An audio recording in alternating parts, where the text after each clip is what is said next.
Mulai? Mulai. Bismillahirrahmanirrahim. Assalamualaikum warahmatullahi wabarakatuh.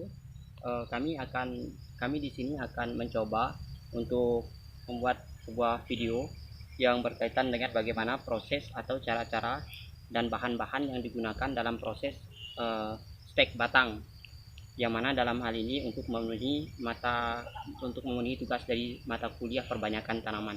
Nah, karena waktu yang diberikan cukup singkat, mari bersama kita memulai prakteknya.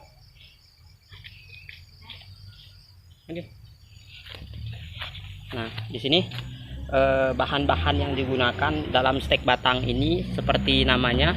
Yang pertama ya, kita menggunakan batang dari tanaman yang akan kita perbanyak menggunakan teknik ini. Nah, ini merupakan bunga puring yang kami coba. Bunga puring yang akan kami lakukan proses perbanyakan dengan menggunakan stek batang. Nah, sebelum itu kami tadi telah membuat larutan, yang mana larutan ini berisikan parutan dari bawang merah, yang mana dalam hal ini ditujukan untuk memperoleh hormon auksinya untuk mempermudah pertumbuhan akar pada tanaman yang kita stek. Nah, sederhana sekali bahan-bahan yang digunakan, yaitu yang pertama bagian tanaman batang yang masih muda atau masih aktif membelah. Yang kedua yakni kertas label untuk memberikan penomoran atau tanggal nantinya untuk memudahkan kita untuk pengawasan dan lain sebagainya. Yang ketiga merupakan yang selanjutnya itu polybag yang berukuran kecil pun boleh, asalkan dalam hal ini cukup untuk proses pertumbuhan akar dan mendukung proses pertumbuhan akar dari tanaman yang akan kita stek. Nah, untuk selanjutnya, karena memang sudah tadi lebih dari 6 menit kami rendam, sederhana saja. Yang pertama yang kita lakukan yaitu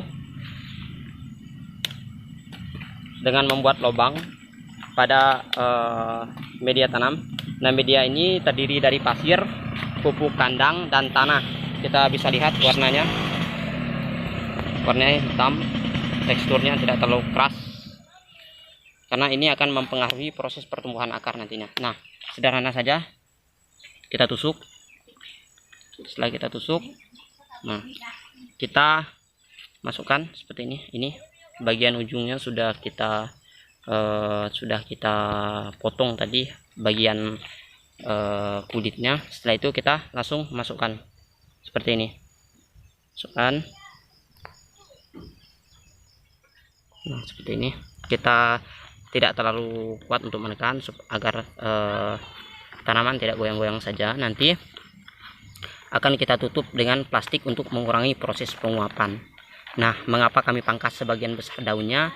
Hal ini ditujukan untuk mengurangi proses penguapan sehingga tanaman tidak menjadi kering nantinya. Nah, mungkin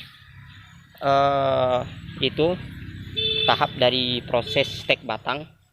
Ada beberapa hal yang mungkin perlu kami jelaskan. Yang pertama, stek batang ini sangat mudah karena kita hanya membutuhkan bahan-bahan yang seperti kami jelaskan tadi. Nah, yang kedua, stek batang ini bisa kita terapkan di berbagai jenis tanaman, termasuk yang sedang kami lakukan ini, stek batang pada tanaman puring, bunga puring. Nah, untuk hormon auksin, karena kami tidak ada membeli dan tidak memiliki ketersediaan Proton F, maka kami menggunakan bawang merah, yang mana bawang merah ini mengandung hormon auksin, yang mana hal ini juga memang sangat baik untuk menunjang atau mendukung proses pertumbuhan akar pada tanaman-tanaman yang kita cangkok, stek, atau lain sebagainya, proses perbanyakan tanaman melalui bagian vegetatif tanaman. Nah, mungkin demikian yang dapat kami sampaikan. Sederhana stek batang untuk tanaman puring. Untuk selanjutnya kami akan melakukan proses pengamatan. Demikian dapat kami sampaikan. Bila itu, assalamualaikum warahmatullahi wabarakatuh.